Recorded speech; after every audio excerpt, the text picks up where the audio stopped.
So how are you doing today, Renae? Good. Doing really good. Funny thing is, so usually I always complain about the weather in every single freaking episode. I promise you it'll be super short. Okay. Usually, you know how like these few days, it's been like going up and down, like 40s, 50s, 20s, blah, blah, blah. Yesterday it was like 28 or something. It was cold.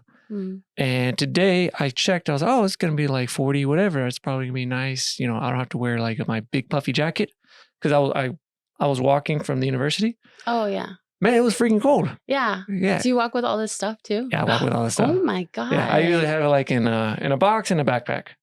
Oh, wait. What's your name again? Jose. Lira. Mm-hmm. Okay. I thought I met a reporter last year. I think his last name was Lias. David Lias? Yeah. Yeah. I am not no reporter. Oh, okay. I was like, I wonder if that's the same person. Nah, I'm not a reporter. I'm not a journalist. I don't. Okay. I just talk with people. Oh, it's the podcast, like kind of like your hobby. Yeah, it's a little fun thing. It's been booming a little bit. So what I do sometimes, well, I'll do this, and then recently we started doing. I'll do like little tiny clips about like little tiny stories that are kind of fun. Okay. And then we'll do me and my wife will do like these food recipes, and it's more fun. I have a little skit on those. Yeah. And then we started doing food reviews. Just same thing, just little clips. Yeah. And that's been fun. That's been fun. Yeah, that one the few days, Facebook's been popping up. I'll post it everywhere, you know. Yeah. Instagram, Facebook, YouTube, TikTok, all that crap. And the ones that we've been doing is like looking for the best tacos, you know, South Dakota, Iowa, whatever. And the one of them on Facebook has reached 50 something thousand, another one 80, and then on the other platform 140, something like that. Oh, whatever. That's good. So it's been fun. This Saturday I'll hit up Sioux Falls. Okay. See what else they got. Oh, okay. I think my best place is always La Juanita's. Everyone keeps saying that. That's the one in Sioux City. So there's two of them. Which one? I think there's three of them now. There's three? There's one over by Leeds, I thought. Somebody said that. But the one that's on the north side, Pierce Street. Okay. I've been to the one I'm more familiar with is the one in South Sioux. Oh, yeah. That's kind of, I guess they're the same family. It's just different businesses. Is that the one you're talking about? Is that the one where like the service is like super, super fast and super quick? In Pierce? On Pierce Street? Yeah. Ah, okay. I think that's kind of like more of the original one that everyone gets their first experience at. I'll hit up that place. Yeah. I'll get a bunch of comments like where to go, this and that, and I know that one will pop up a lot. Yeah. I get two answers with that one. Well, there's two replies on those comments. So they'll say, go to head to La Juanita's. Yeah. And then half of the comments are like, oh, that's like the best taco place around. Yeah. Half of the other comments are like, no, that place is overrated and blah, blah, blah. Yeah. Who knows? I'll be the judge of that. I think it's hard to make a bad taco sometimes. Sometimes. The one that I had, I think it was like the second one. It was a place called La Monja Blanca number 2.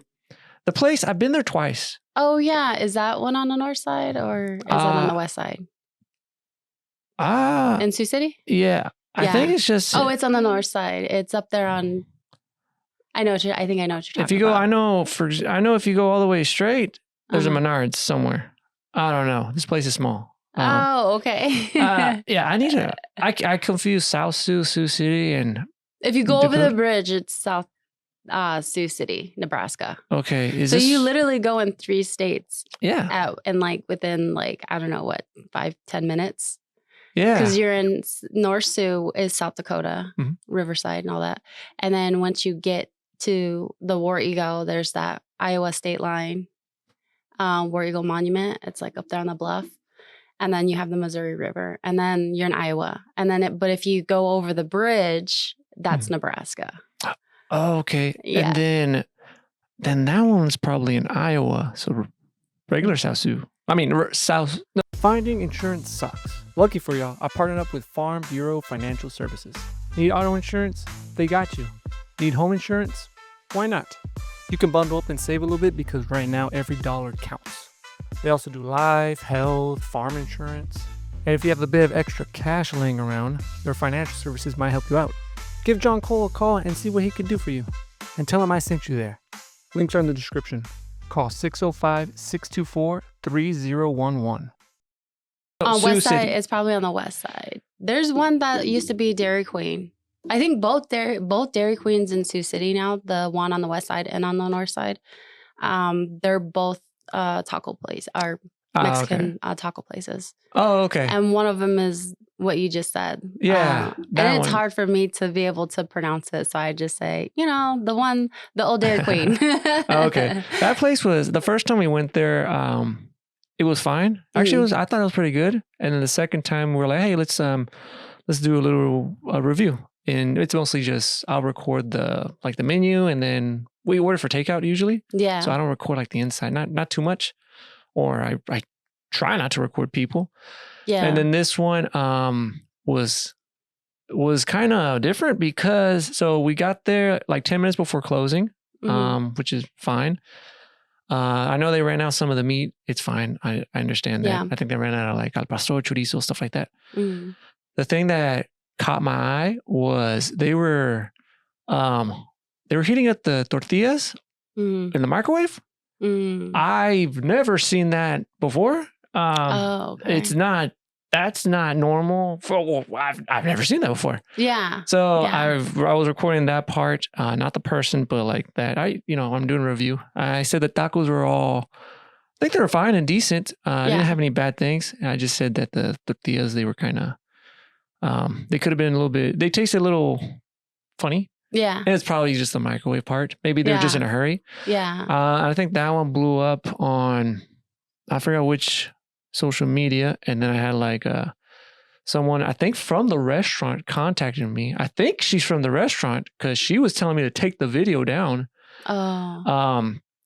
And I don't know if it was a spam account or a real person, but I don't know if it's because I know that video went across the Sioux City part. So maybe people were like, hey, did you guys microwave tortillas? Yeah. But we didn't say anything bad. I didn't say nothing bad. So I think that in most restaurants, I want to say, I've worked at some restaurants. They have to turn the stoves off at a certain time in order for them to cool down and then to close up. I don't know. I wonder if that's kind of like an exception.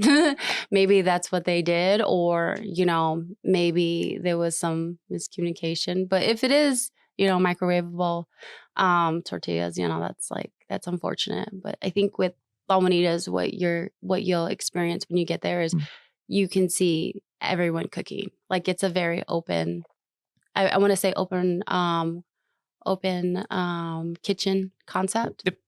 So you can literally see everybody cooking. Nice. Okay. You can literally see them like cooking the meat, cutting the carrots, like, cutting the onions and the cilantro, and like it's just all right there. Okay. I'll hit up that place too. There's a lot of places we're trying to find. We're trying to not just Sioux City and not just Sioux Falls, but all around. I did one with here El Nopal.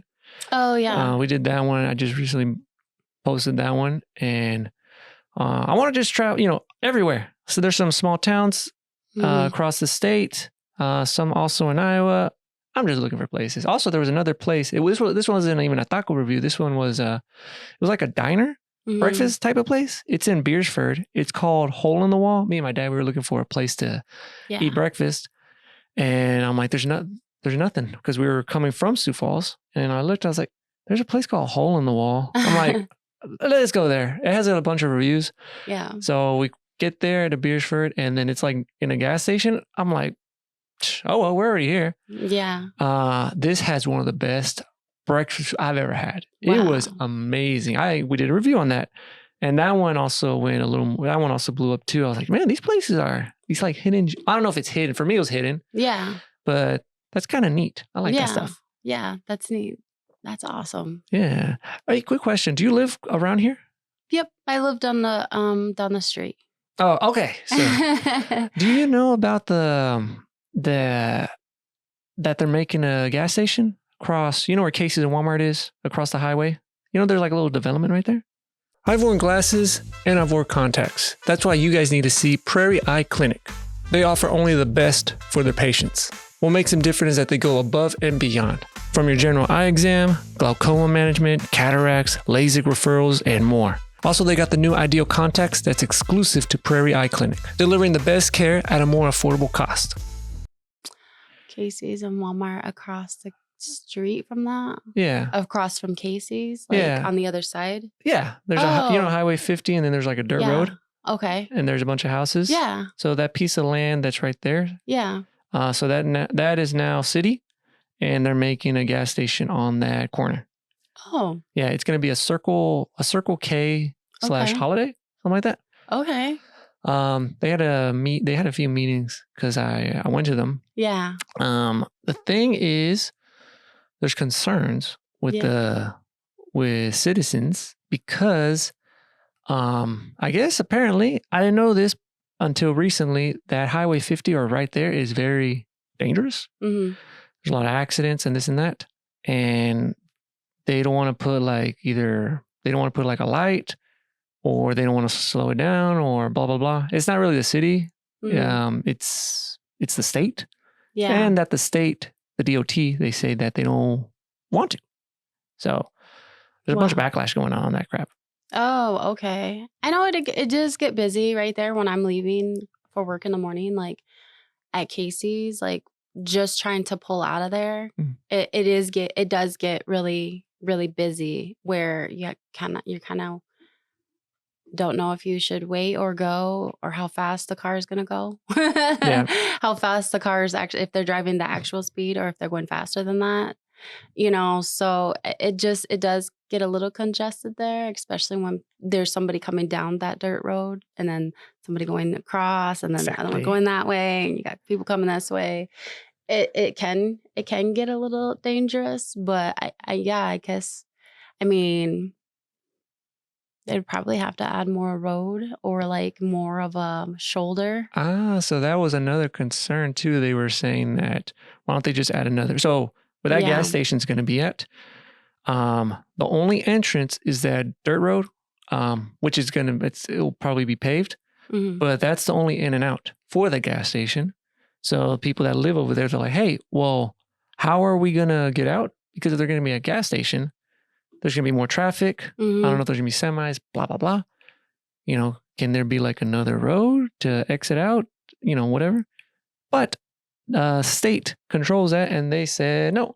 I'm like, dang, man, they say, oh, there's not enough data, there's not enough accidents or blah, blah, blah. I'm like, man. Yeah.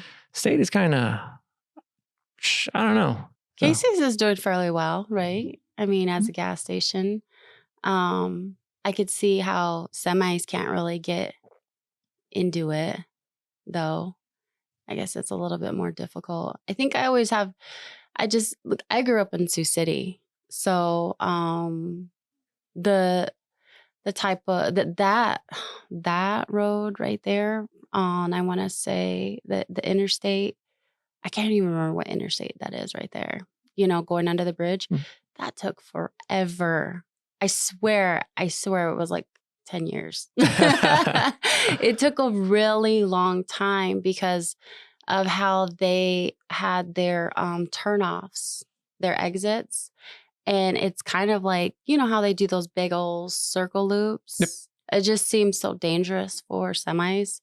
Now they finally fixed it where it's actually just like a turnoff road and then a stoplight, and then they can go left. And then I see a lot of people doing those roundabouts too. I like the roundabouts. Yeah, the roundabouts are pretty cool. I like the roundabouts. I like that. I think that would be. I'll switch to the next topic real quick. Actually, I had the traffic thing has been in my mind, but that roundabout stuff, I think it's a good idea if they do something like that. But there's also people that say no. They don't like it. I don't know why. I've drove around roundabouts. I think I know why.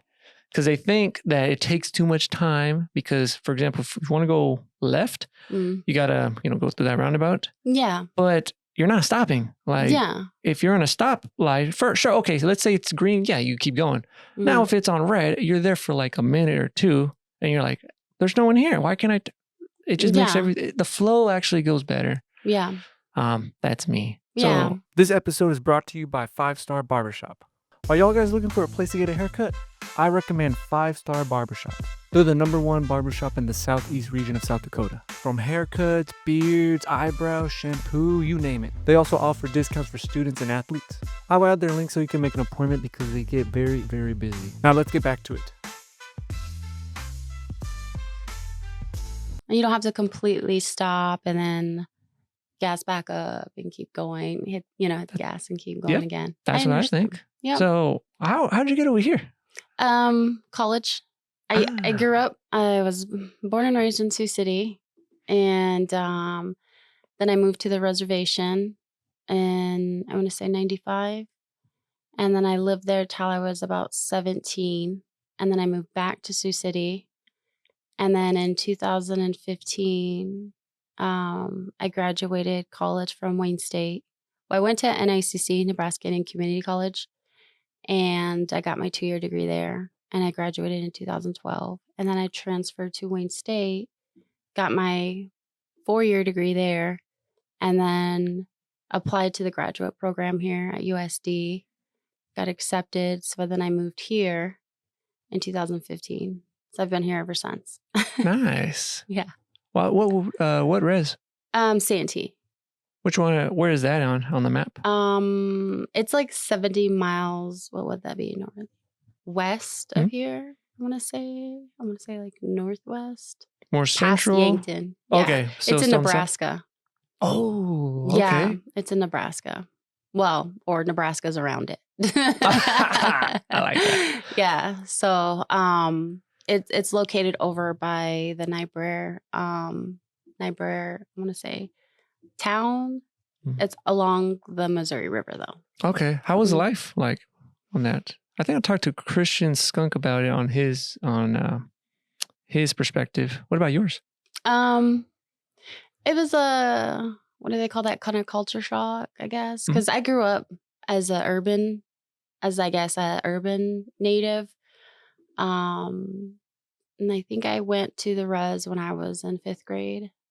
So like before that, I had all different types of friends. I was in the girls club, the Girls Inc. Corporation, and did soccer, and just had a very diversified upbringing in Sioux City, and then moving to the reservation in 5th grade, it was complicated because of the conflict of being urban and then not being really from there, and kind of getting a lot of backlash about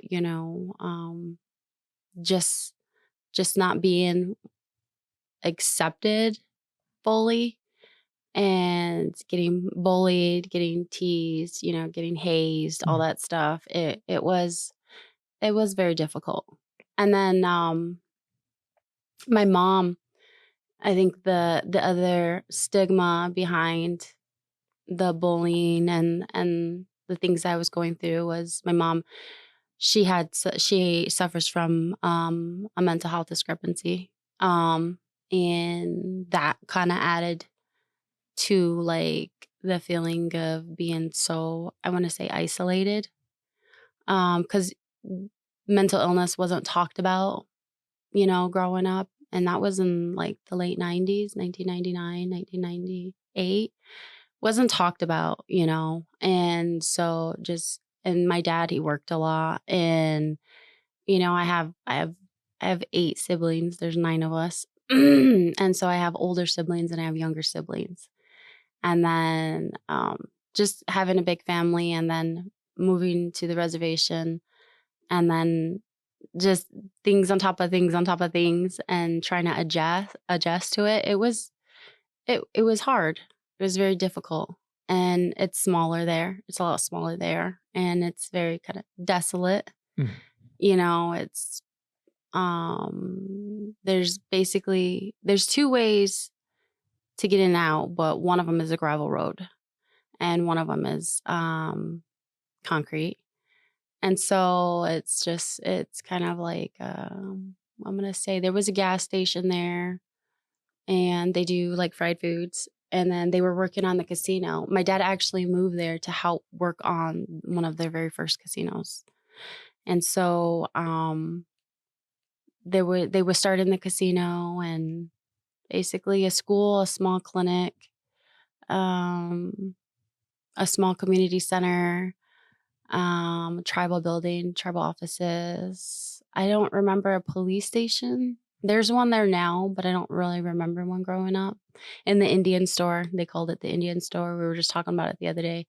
Everything was a lot cheaper back then too, and that's pretty much it. If you wanted to go to a restaurant, you'd probably have to go to Yankton. It's about, I want to say 45 minutes, maybe 38, depending on how fast you're driving from the res. There's Niobrara and Crofton. And there's Bloomfield, and I want to say, is it Verdigris? Yeah, there's a lot of small towns that kind of surround it. So, you could probably travel there too. It's just a very small town area. Mm-hmm. So it was very different coming from Sioux City and then moving to the res. It's very different, very hard. Is it still different right now, or has it changed, or is it still kind of the same? I think it has changed a lot with the kind of, I want to say, the social media exposure. I think it has changed. We do have a huge casino now, Ohia Casino and Resort. Has a hotel and a restaurant in there, and a bingo hall and an event hall. And I think they have more gas stations. They have a 24-hour one now. Mm-hmm. And the clinic has had a huge upgrade. It's pretty big there. And we have a huge community center now, and the school got an upgrade, and the courthouse got an upgrade, and they're working on Head Start right now, a Head Start program, to upgrade that as well. So it has grown. What's the difference between like a reservation and like a regular town? Like, for example, here versus there? I think is the laws different, or what makes it a reservation? Well, there's the fact that it was created to put us there by the government to basically exterminate ourselves. They called it an enclave. And we were put there, I think the Indian Reorganization Act, I want to say. And basically kind of put on the poorest land to not survive, to kind of just put us there to do something with us, to take where we were living. Because we have our areas of where we all, I want to say, are primarily resided on. And I think with Santee, we were mostly located in Minnesota. And then they had the 1862 uprise, the December 26th, 1862 uprise. And basically after that, my tribe, my people, the Santee people, they call them East Santee, we were exiled out of Minnesota. And a lot of the women and the men, after the 38, they hung 38 men. And after that, it was the largest mass execution in United States history, and by the government. And then they put women and men in prison in Davenport, Iowa. And then they marched the rest of us out of Minnesota. I think we got down to Flandreau and then Crow Creek. And then after Crow Creek, we got in boats, and then they put us where we're at now, which is in Santee, Nebraska. Mm. Yeah. So it's kind of, it's a place to put us so that we would die. And we didn't. Mm. We're still alive. And we have our own tribal government. We had our own treaty. It was called the Treaty of Mendota. But because of the conflict that happened in Minnesota, in Mankato, they basically said it like no longer, like it's broken or we broke it, or, it's void now. And so they put us with the Fort Laramie Treaty with the other tribes. Okay. But was anyone could leave the reservation, right? Yeah, you can leave. Like you can move back and forth. You can move on it, move back. It just depends on housing and if you're eligible for a house, if you're, there's people that are non-native that live on the reservation. Okay. I didn't know that. Yeah. The Dawes Act, what it did is it created those little 2-acre plots. Mm-hmm.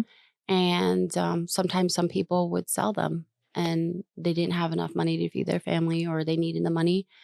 Or they couldn't keep up with it, or, like the land wasn't good to farm on. They would sell it sometimes to a non-native farmer, and you get a lot of checkerboard now throughout reservations. Okay. Yeah. So some of it is still tribal land, and some of it is non-tribal land. Is it better to live on the reservation versus like a normal, outside the reservation? Or is there a reason why people... That's what I'm trying to figure out. Like, is there pros and cons to being on that reservation versus not?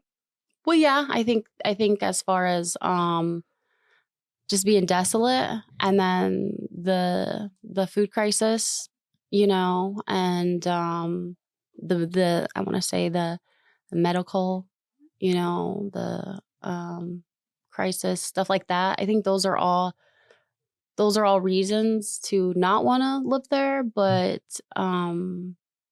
sometimes it is better to want to live there. It is really good as far as cultural, spiritual, and wanting to be connected to your people, to your language. I mean, there's a lot of more benefits to want to live there. Your kids are more exposed to their relatives, more exposed to the ceremonies and celebrations. The IHS, it is not the best, but it is really great to have, to utilize. Like I don't have, for I want to say 6 months, I didn't have state Medicaid. I didn't have South Dakota state Medicaid. I'm not eligible for it anymore. And because I'm an enrolled member of a federally recognized tribe, I'm allowed to use the IHS. So I can go use the IHS for checkups or appointments or medication, or mental health, or stuff like that. It is very useful that way, and it really did help me a lot, and not having to rack up medical bills off the reservation and different clinics or hospitals. Okay. Does the state or the U.S. government, do they ever I don't know, I don't want to say interfere, but do they do anything? Or is it no contact with them? When it comes to the Major Crimes Acts, you'll see federal officers. We have one in Santee. I think they have like a region area that they oversee. Ours is Joel Finken, and he's with the FBI. And we see him it just depends on if there's a major crime that happened on the reservation. He'll come down and he does his own investigation and assessment, and seeing if this is something that aligns with that, the Major Crime Act. If not, then it would be, up to the tribal cops and the tribal court to prosecute the case. Because I work in the social services on the reservation, he comes to our office too, if there's any child abuse, neglect cases that are within the Major Crimes Act as well. So I see him every so often. He'll come down. He's all right. Okay. So so I have no, I guess, American family history here, because my parents are from Mexico. My wife is from Mexico too. So we don't have any like history around here, but we always wonder, and I probably should ask Lucy more. So I work with her. I need to talk to her more about... Oh, you work with Lucy? Yeah, I work with Lucy. We're in the same office because just us two. Oh, you guys work is she in the medical science building? Yep. Oh, so you guys are both in the medical science field?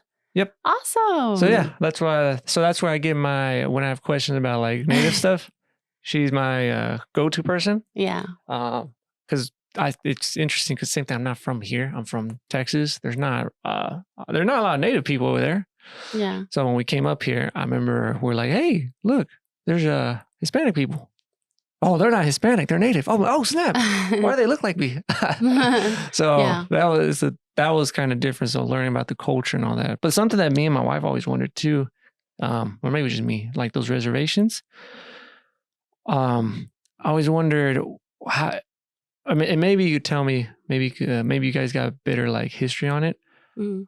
Is it easy just to kind of leave and go somewhere else if all this stuff is kind of happening, or is it way more complicated? I think Damon, leader charge, told me it was more complicated. Something about trauma. I forget. About leaving the reservation? Yeah. I mean, if you have the means to leave, if you have somewhere that you want to go or live, I think it's easy to leave. Like, especially coming out of high school, if you want to go to college, you can. Mm-hmm. You can go to college if you want. You can apply, and we have a lot of students that leave the reservation and they go dorm at like Haskell or UNL because it's in Nebraska. They have sometimes scholarships that also are applied to them. So they go to UNL or UNO or North Dakota if you want to go to United Tribes. There's tribal colleges. There's tribal universities as well. So they leave. I want to say I left. I mean, I moved down there and then I lived there and then I left. And they help you too. I mean, as far as there could be funding if you are out. I want to say like focusing like on a career or college. They're very supportive of you. Well, my reservation is they have the higher education program, and they encourage higher education and things like that. So, I mean, I feel like it's okay to leave, and then coming back could be a little bit more difficult because the housing list and the need for more houses. I think it is a little bit more difficult for the young adults because there's not a lot of, I'm going to say, 1-bedroom apartments or 1-bedroom houses for young adults to be able to have or live in, more so family units. So a lot of the young adults tend to still live at home, or live with their family. And I think that's something that they're working on, is to get more housing development there. Who builds those houses? Or if they wanted to build more, do you have to go through like same thing, like a similar process in town? I believe they're HUD. I believe they're under the federal HUD program. Okay, but you can own a house there, right? Or is it? Yeah, you could. Okay. They have the homeowners program, and you can do the homeowner classes. I do believe that all the new homes that they built there, they do have people that are living there that did go through the classes and they own them. It's just all about wanting to, like, more so just getting more funding and getting more things built. Okay. So there, and like with all grants, there's like, checks and balances. You have to have a certain amount of this, or you have to have all these audits corrected. Everything has to be 100%, so, and willing to be put in. And we're competing with all the other, reservation housing and stuff like that. Oh, okay. Oh, since you mentioned about funding and grants, is there still like that tension with the U.S. government on that stuff, or not too much?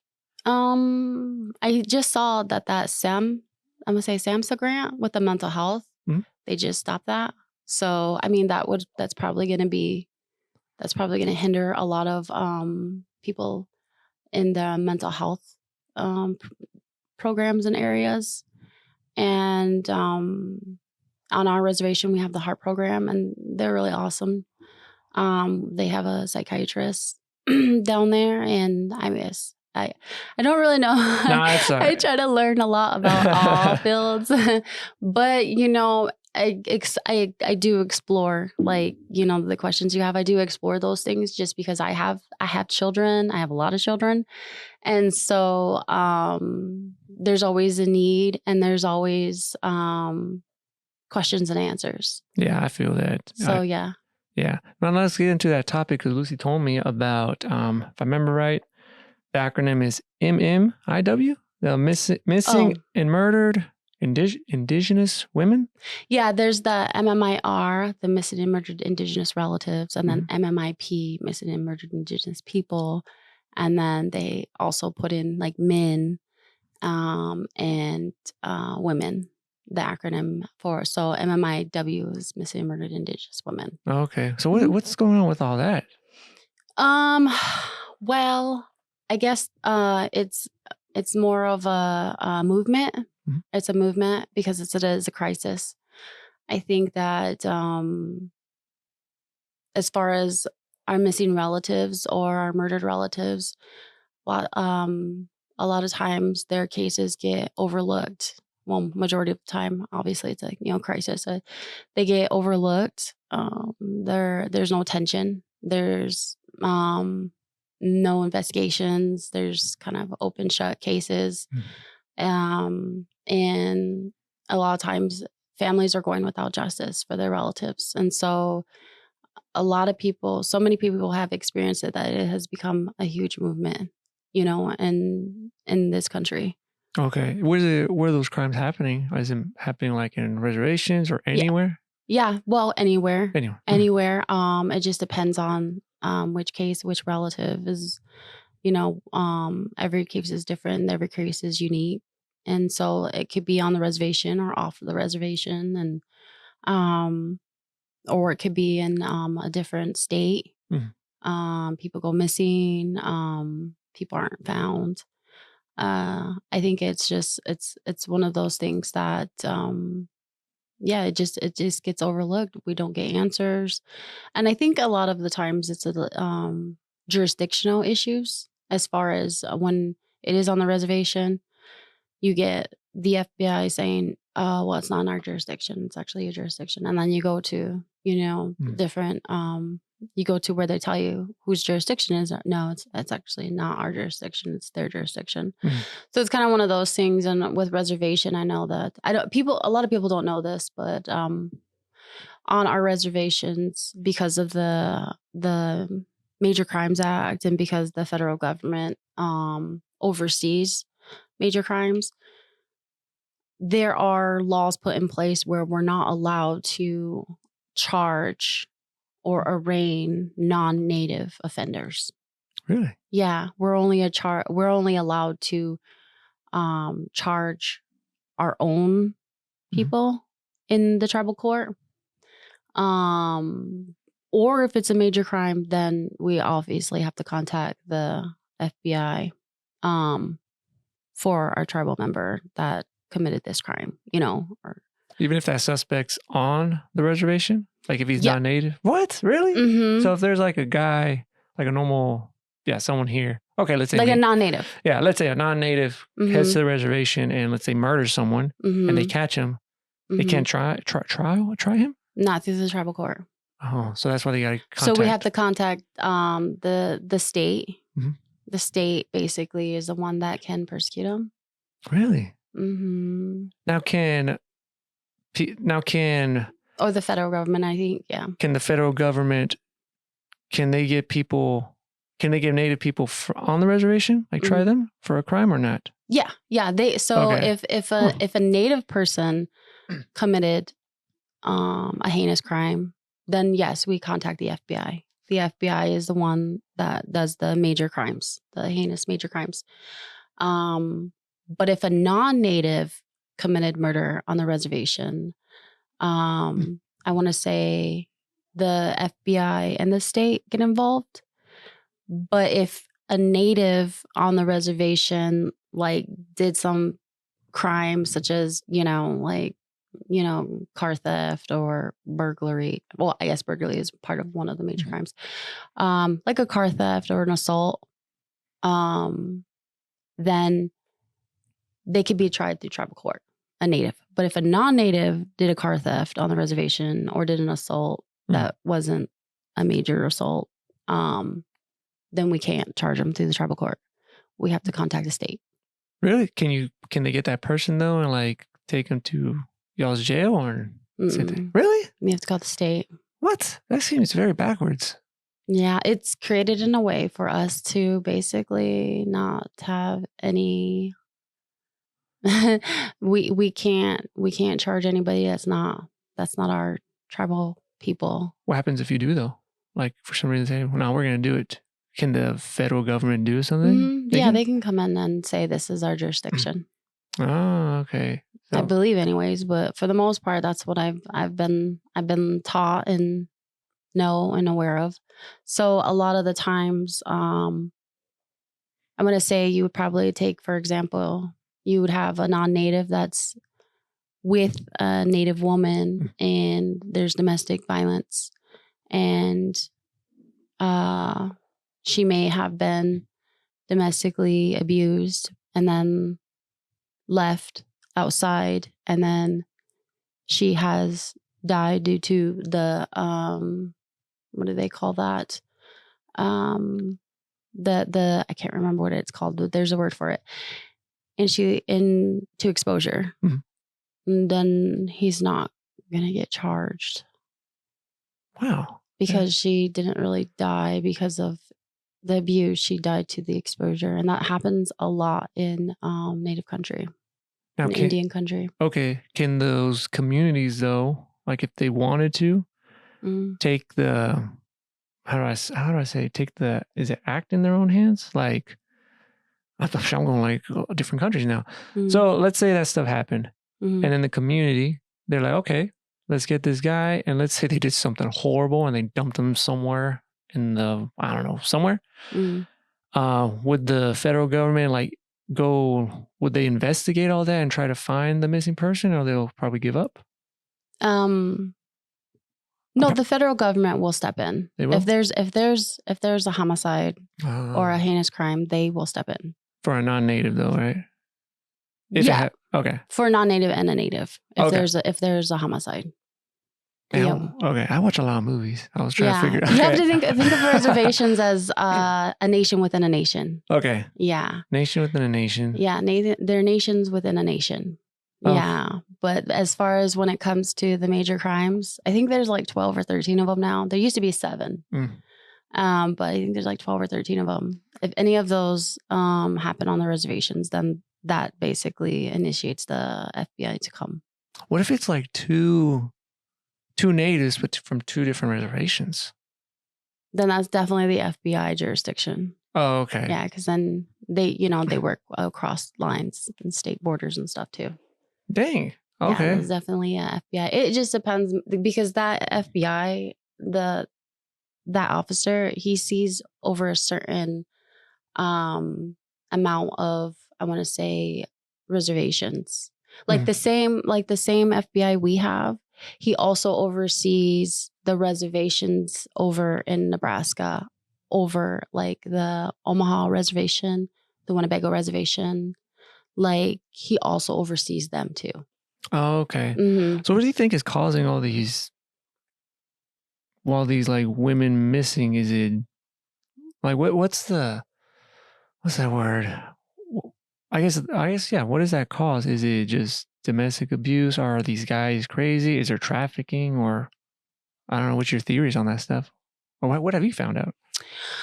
Well, so how I came into the MMIW was through a personal experience. So I wasn't really too aware of a lot of it. I mean, I've read it, I've seen it. I didn't do a lot of research.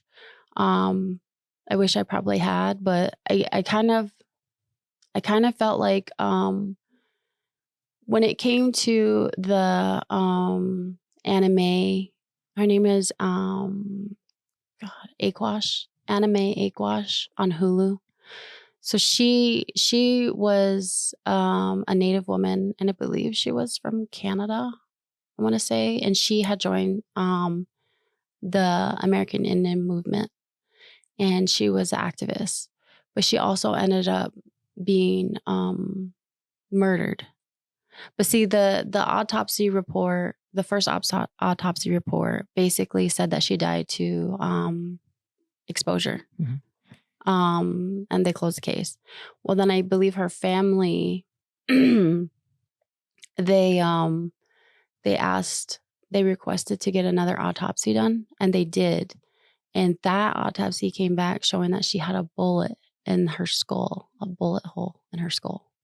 So she was actually murdered. Mm.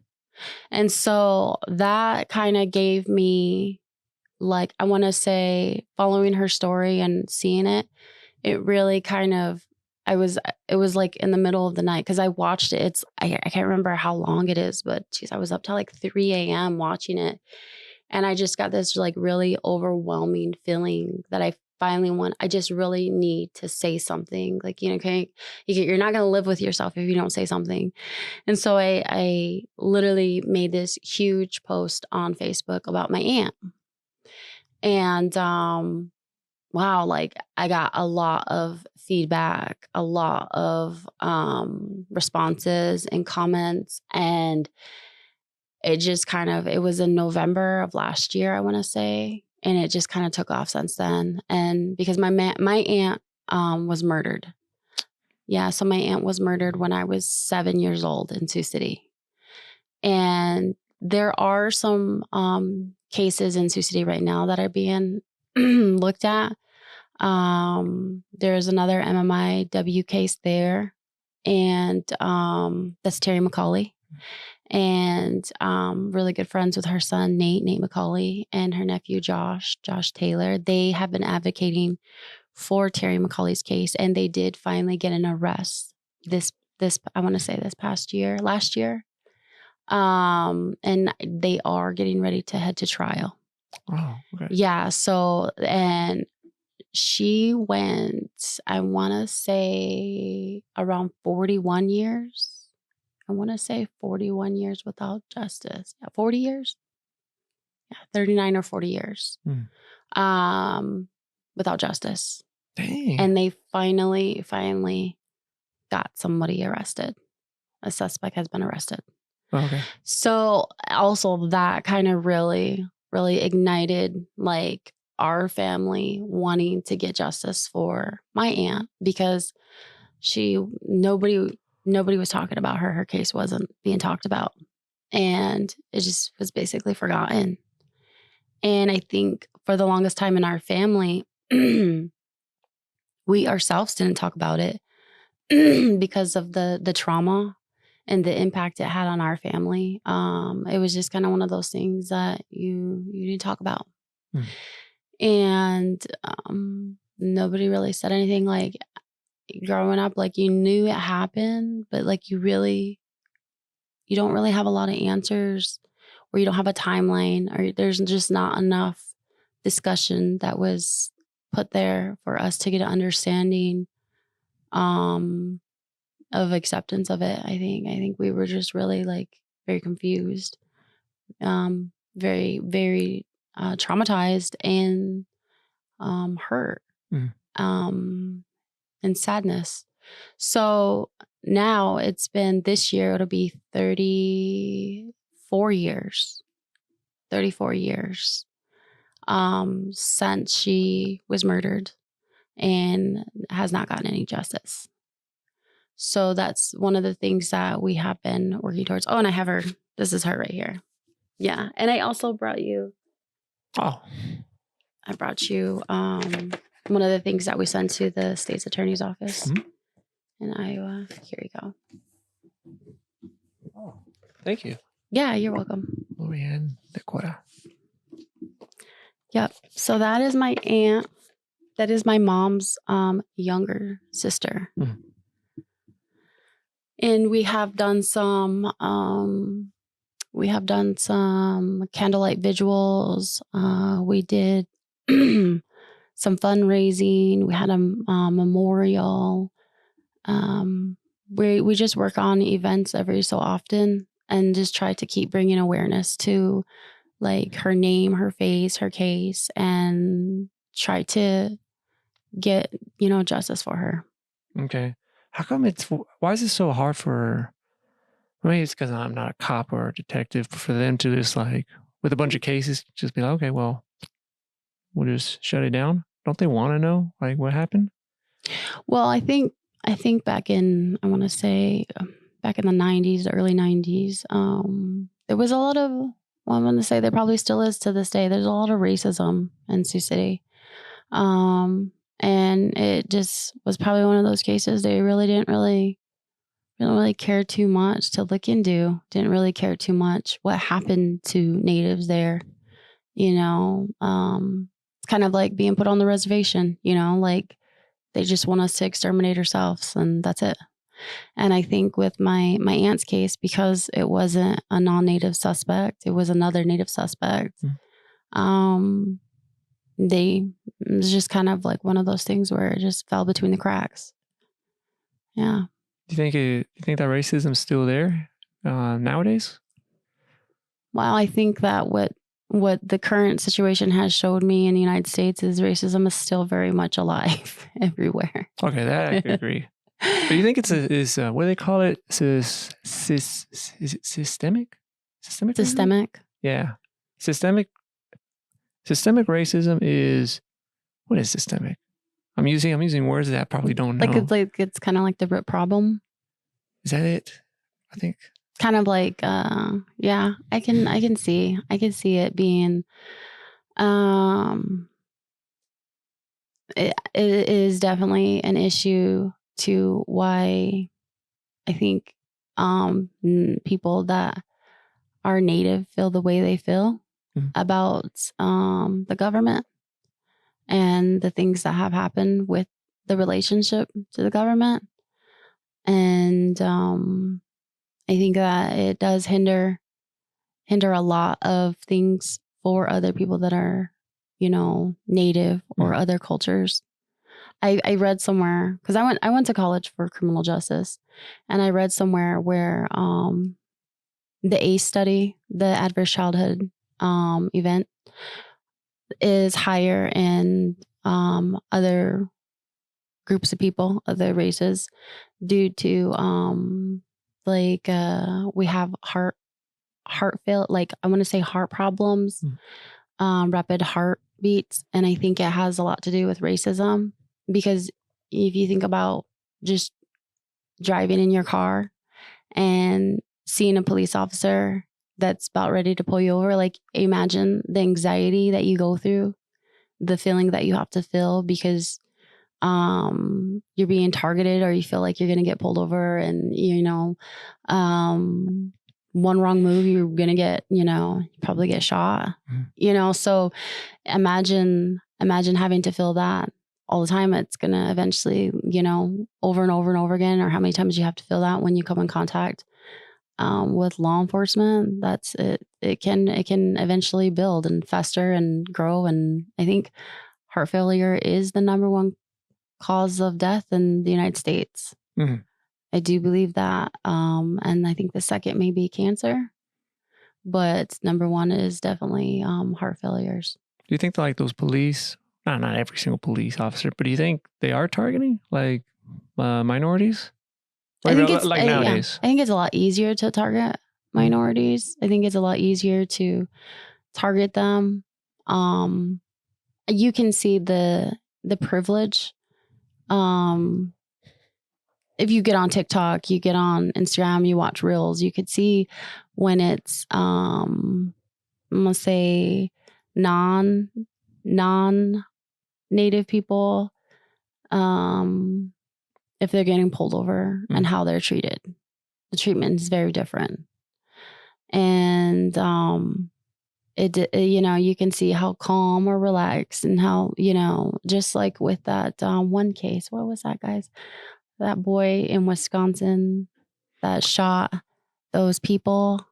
What was his name again? Is it Kyle Rittenhouse? Rittenhouse. Yeah, the way the judge just continued to attack the state prosecutor. He's a state prosecutor. He's on the state side. That's when they had the protest, right? Yeah, and he just continually to just antagonize the state prosecutor who represents the state, who has the best interest of the state. He just would not let him go. He was just so rude to him. Just blatant entitlement. Because they got Kyle Rittenhouse. He was found He was found not guilty. Yeah, found not guilty. Yeah, but on that video, it looked, he had because it was during those George Floyd protests, and I think he went to Minneapolis, something like that. Yeah, I thought it was it Minneapolis? I think he's from Wisconsin. Yeah, he's from Wisconsin. And then he went, because they were saying, well, why did you go? Because he was carrying his gun or whatever. But that they said that 2 guys, well, because one of them died because he shot them, went and attacked him, and he shot them, and I guess he claimed it was self-defense, and I think that's why they said not guilty, because those 2 guys attacked him. Yeah. Something like that. Yeah. I think that you could see that there was a lot of privilege there. Now since we're talking about that, I haven't asked anyone. Well, I got asked about it, and I don't know yet, but you know how like nowadays all that ICE raids and all that stuff, especially in Minnesota. I don't know, like, why Minnesota though? I remember now. I know why we were talking about it. Because I think they were asking me like if I would be targeted. And I was like, well, would I though? Because I'm a citizen. But they were saying that, well, look at me. Look, they said they would kind of target you because your name is Jose Lira. And I guess, I got darker skin. And I was wondering, is that like targeted? Would that be targeted racism? Because they're targeting specific people. It's not like they're going to look at like they're going for, let's say they're going for illegal immigrants. And let's say, a lot of them are Hispanic, let's say for that. But would they target an illegal immigrant from Germany? I don't think so, because they kind of don't look like that. But now, is that targeted? But also this is kind of funny. And I don't know if it's real. It might be real, might be not. But like, because I've seen a bunch of those ICE whatever videos and people recording. Some of these people that are working for ICE, they're Hispanic, the ones that are targeting like in the South, and they have like a thick Spanish accent, and I'm like, whose side are you guys on? What is going to happen at the end here? So I don't know if they're doing that because I think you get like a signing bonus. But this is my theory. This is where my conspiracy theory is happening. Okay. I think because they do give like I think it's like a $10,000 or $50,000 bonus to sign up for ICE. I think these people that are signing up for ICE that have a very thick Spanish accent, they're doing it for the money, and they're targeting the Hispanic people, but they're friends and they're all working together and no one's getting arrested. Oh, that is a really good theory. I don't know. Hopefully Christine didn't hear that and be like, okay, now we're going to target. Now no minorities are going to be in ICE. Something like that. I think I'm Native American. Well, I mean, I'm Dakota. I'm originally from these lands, and I was on. I think I was on one of those TikTok lives the other night, and I was talking to some other gentlemen that are they're from down south, and but they also have I want to say African descendantry, but also I'm going to say Indigenous ancestry. And so we were talking, and I was like, geez, I need to go back to college because I completely forgot. I completely forgot this. But so in 1492, it was Christopher Columbus, and he was on the 3 boats, the Nina, the Pinta, and Santa Maria. And it was from the Spanish crown. He came.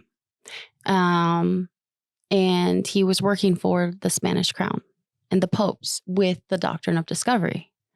They call it the papal bull. I can't remember which papal bull it was, but it was one of those papal bulls. And a papal bull is like a complete legitimate document handed from the popes. And that's what they utilized to explore and expand civilization and conquest in different countries.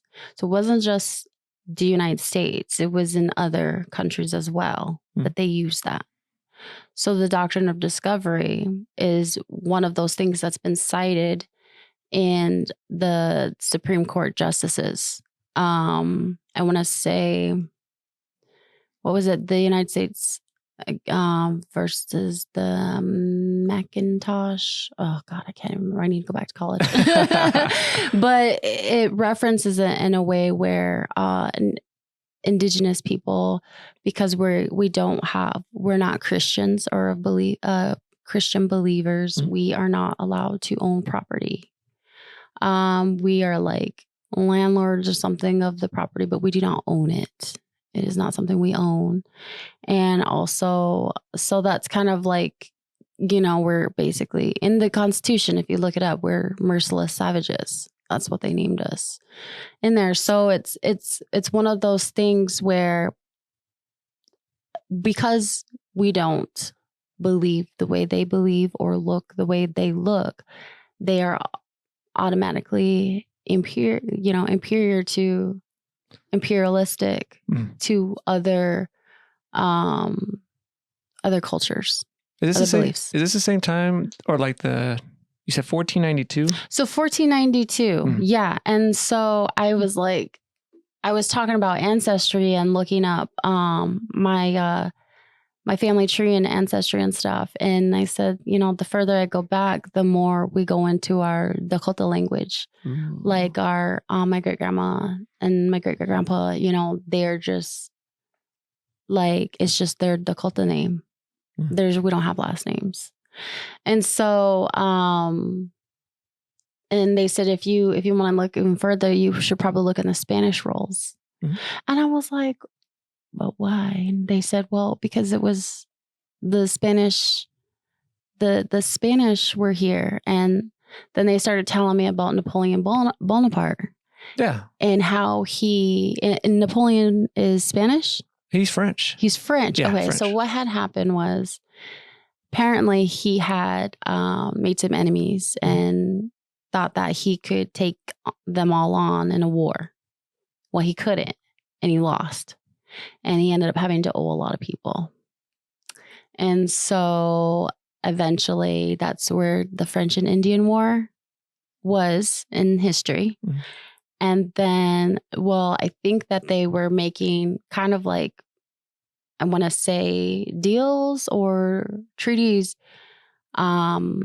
with the French over, I want to say British. Probably. I want to say, I'm probably just butchering this whole thing, but I'm trying. And there was a lot of natives that were fighting against what they were trying to do right now, which is the United States government. They were siding with the other side because the other side was going to allow them to, still have, their sovereignty, their who they are as Indian people.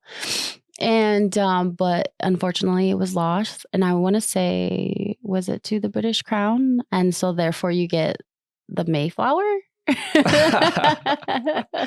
I'm probably ruining this whole thing, but I'm trying to learn more about the American political development. Yeah. I want to say, because I don't really know a lot. I just can. And I was telling my professor, because I took American political development with Dr. Bronstein here. And I told him, I said, this is all really good stuff, but on the other side, I feel like I live the other side of this story, which is the more American political development that happened, the less and less my people's culture and way of life was diminishing. And I said, so there's a lot of trauma there, and there's a lot of questions, I guess, a lot of unknown and confusion as far as like what happened. But I do remember I started reading a book called The Other Slavery, and we did have Spanish lawyers, and there was a Spanish court. And I do believe Native Americans were in it. And we did have that. And if you look at all the laws right now, the constitutional laws, and if you go to the law school, a lot of that is in Latin. Would I? Yeah. So my wife says that in Mexico, or I guess the Mexican people, Mm-hmm. that we are. I'm also butchering it. I don't know if she said that you're Native American. Something like that. Yeah. Because we're a blend of the Indigenous and then the Spanish Mm-hmm. and mixed. Yeah, the Spanish like conquistadors, conquest. They came up down towards the south. Okay, so we're cousins. So yeah, so I always ask, like if I have a Mexican relative or something, I'm like, what Native American are you? Because I believe it's either the Inca, the Maya, the Aztec, and another tribe. There's southern tribes that bred with the Spanish, because the Spanish people are like very light complected with colored eyes and red hair. Yeah, they're European. Yeah, they're European. So mixing that with, I always think it's so hilarious when, other groups of people are always like getting mad at, Mexicans for speaking Spanish. Speak English. And it's like, they're speaking Spanish. It's from Europe. No. English is made up. It's not real. Man, you should see my family tree. So my mom is, my dad is, he's darker than, he's darker than me. Yeah. My mom is one of the whitest people you'll see. Like her skin, she is sunburned like in 10 minutes. She has the whitest skin. Say that my sister. Yeah. And then, but then my grandparents, same thing, they're dark. But then like I got cousins and same thing, they're like super light skin.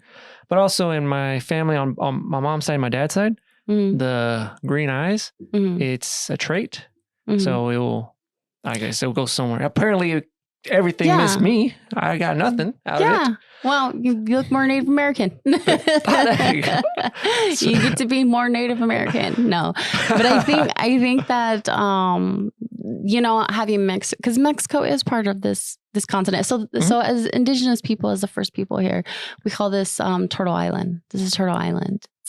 To us, it is not America. It's not United States. It's Turtle Island. It's Mother Earth. No, but this is we are the originators. We are the first people as Indigenous people, and we can go as far back as to thousands and thousands of years ago.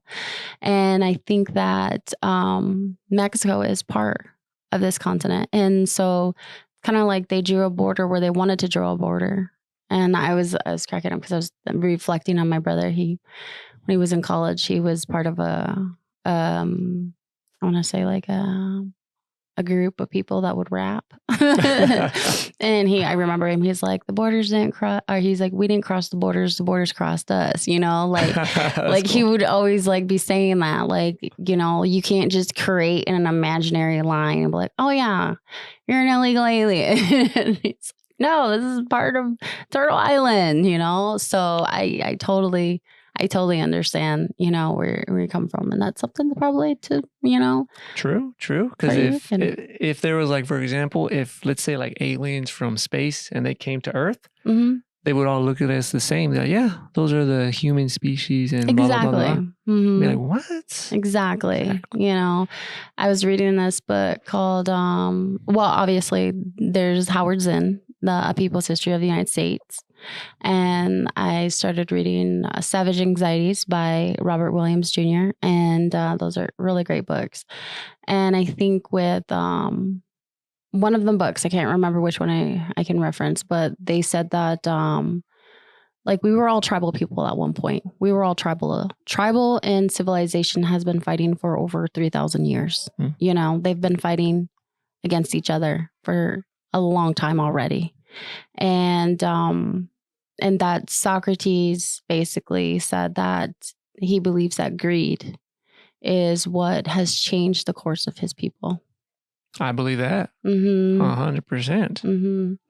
So I was like, yeah, dang, preach. No. Yup, Socrates. So it's like, I feel like sometimes we're put here to constantly have to remind the other group of people, like, this is who we're supposed to be. This is who we are. And somewhere along the way, hopefully they find themselves again. Yeah, it's very hard, especially now, for people to work together. Man, you can even have, not even talking political, but like you can have two people that have a favorite sports team, like two different teams, and man, they'll go nuts over each other. Yeah. So imagine with like political views, religion, and everything else. Like, man, dude, I don't know. I like everything. You know, is there some stuff I disagree? Yeah. Does it mean I hate the person? No. Like me and my wife, we disagree on almost everything. Do I hate her? I have my times, my moments, but I love her still. Yeah. Yeah, absolutely. I think there's as long as we can agree to disagree and be fine. I literally, you know, at my age, I have learned a lot, and I have 7 children. So having a lot of children, every single one of them is different, you know, in their own way. But respectfully, I have to, you know, love them and support them in their own way. You know, they may not agree with, you know, their sibling, but there's, there is a balance. We have to have a balance at some point somewhere. And, you know, they're able to respect each other on, you know, their differences, but still be family, you know. And my husband goes to college here. He's still in college. He's getting ready to graduate this May. And with him and I, we're in totally different we're totally different areas of education. So we definitely agree to disagree a lot, you know. And, you know, I want to say the first half of our marriage, I was always the one that was right. Why does that sound so familiar? I was always right. But now, because he's getting so further along on his education, I'm like, okay, maybe you might be. But I have to, you know, peer review it. Why does that sound so familiar with someone that I know? Yes. Man, that sounds so familiar. I'm not saying who. I'm just saying if she's listening. Has it ever happened where, you know, you say you're right all the time, but have you ever been like wrong and your husband's right, but you don't want to admit it, and you're like, no? Or where he's like, hey, you know, you could say sorry, and you're like, why? Has that happened? Yeah. All the time. Okay. Because at some point, I'm still right. Okay. I just say At some point, you know, I was right anyways. So I think it's kind of like, you know, I probably told him that at first, and then he was like, yes. And then he's trying to be right, and I'm like, I'm the one that told you that, so I'm still right. Oh man, have you ever had like throughout? How long have you guys been together? We'll be going on 10 years. 10 years. Now, any advice? Have you guys ever had those moments where you guys just want to, you know? Oh yeah, definitely. Yeah, definitely. There's like the roommate stage. Definitely can't stand. Like sometimes you get to the point where like I just want to have my own. I'm going to get my own house and put my plants and my dogs there. I don't come visit you guys. Y'all are messy. Yeah, like you guys can figure this out. But there are moments where I had to take, sometimes I had to take leave for a couple of days and then kind of like let them live on their own. And then when I come back, they're like, oh my God, we missed you. Oh my God. And they start to really redirect their behaviors or their life starts to change. Like maybe I should do a better job. Now, you get more appreciative. Now, has it ever happened with your husband where you're telling him something and he just doesn't remember? Oh, yeah. Okay. All the time. All right. Okay. I know that's a good thing. Okay. All the time. I don't even think he's listening to me half the time. Like he plays video games on his downtime. Sounds like me. God, yeah. He has a PC system. Sounds like me. Yep. He has a PC system and he is just, I'm like talking away. And then the whole time he wasn't even listening to me. And then I'd be like, the next day we're like, we're supposed to go to this. What? When? I'm like, I told you this last night. What? You did? No, this is the first time you're telling me. I'm like, no, I didn't. There's a point where I have to start leaving little reminders on his phone. Like I remind him here, remind him there, remind him here. I have to tell the kids to remind him. have to call ahead when I'm coming home from work. Remember to tell your dad your wrestling shoes are in the car. See, it has to be a guy thing or a husband thing or whatever, because it happens to me all the time. And same thing. Men can't multitask. Nope. As women can. Like, I can multitask. I could do a million things at once. My husband, he has to do one thing. What was it I have to do? And he has to execute it right then, right there, right away, or he's not going to do it. That happens with me. Like when my Myra, she'll be telling me something, like I know it's something important. I'm like, wait, we gotta wait. She's like, but why? Hold on, I'm parking the car. Wait. Yeah, like just one task at a time. Yeah, I'm focused on this decision. Yep, I have 5 sons, and it's and it's just I have to really like look for things for them, and they say it wasn't there, but there, lo and behold, it was there. Yeah, see, so it probably is a guy thing. It is, and I don't know what it is, especially the part where you explained it. This, I want to say this happened last night too. I was there. So right now, my son was born in December, and my wife is taking some leave. Oh, congratulations! Yeah, thanks. And I'll take some leave like in March. So she's going to sleep very early because now she's very tired. I don't know why she's tired. Giving birth seemed very easy though. I'm just playing. Oh my God. Yeah. I joke around because it took like, besides the labor part, like pushing took 40 minutes. And then right after she gave birth, the doctors and the nurses were there and she was there. And I was like, wow, let's have another one. That looked pretty easy. Oh my God. Yeah, she didn't like that. Yeah. It is not easy going 9 months carrying, was it 25 pounds they want you to gain, but you gain kind of more than that sometimes. And all of these different expectations and all these little rules and instructions, and you can't eat this, you can't eat that, you can't do this, you can't do that. And it's just like, I just kind of want my body back. Yup. And it takes about a good year to kind of get really back into the swing of things and to get yourself back together. See, people they ask, they're like, how's Myra doing? I'm like, she's doing good. She's tired, recovering this and that. And then I'll throw it out. I'm like, but I feel great. I feel amazing. Yeah. Yep. And I think that's one of the joys of fatherhood, but I think when it gets to when the child literally starts to, I want to say, crawl and walk, that's your go time. You really got to be there 24/7. Ah, dang it. You got to chase the baby, get the baby, run after the baby.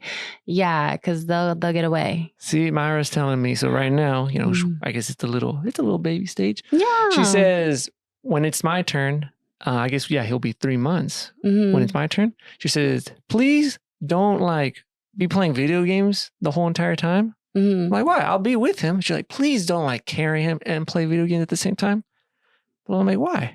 Oh my God. My husband did that the whole time. We have 3 little ones. So I had 4 older boys before I met my husband, and him and I had 3 younger ones. And he literally would just put the baby next to him on his lap and just be sitting there playing video games with the baby the whole time. And I'm like, but you have to remember to take a break and check the baby's diaper, because our kids kept getting diaper rash really bad. And I said, you got to change their diaper. You can't just sit there and play all day. Because the bottles are already made or right there or whatever. But check the baby's diaper, change diapers frequently, or your baby's going to get a lot of diaper rash. What? Can't the baby just hold it? Because I'm holding it. His baby's going to have to get a lot of diaper rash cream. Okay. I'll remember that. Because Myra says, because sometimes, if she's doing something, I'll be with him and I'll be just sitting watching TV, and she's like, do something. Like, I am doing something. No, you can't just be watching TV. Yeah. What am I supposed to do? Walk around. So there I'm walking around, and I have the TV on though. So, whoops. Well, I don't know what else to do. Well, you could talk to the baby. Bond with a baby. My husband, we have 2 girls and 1 boy, and I was like, go bond with your baby. He had a really hard time bonding with my son, and he said it was just so difficult for him because with our daughter, he bonded right away, but he thought my son was going to be another girl. And so he kind of was like, he felt bamboozled. And so it was a little bit more difficult, but I think he, I had to like yell at him, like, go bond with him. He's in there. Like, you're just not even talking to him. And he's like, oh my God, it's so hard. I don't know why.